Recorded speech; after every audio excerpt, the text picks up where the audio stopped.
Midden in die kasteeltuin Arsen ligt het prachtige kasteel en we proberen als Limburgs Landschap ieder jaar één kamer helemaal in originele staat te herstellen.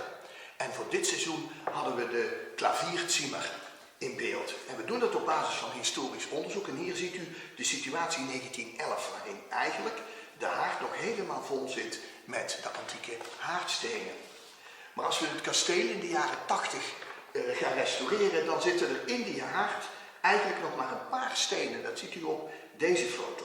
En na de restauratie waren ze allemaal weg. En dat wit vlak bleef over. De grote uitdaging zat er natuurlijk in om weer aan antieke haardstenen te komen. En zeker met de wapens van de familie die hier woonde, want ze zijn ooit speciaal voor Arsen gemaakt. In het archief van de historische werkgroep Arsenon en Velde zaten nog een paar van dit soort stenen.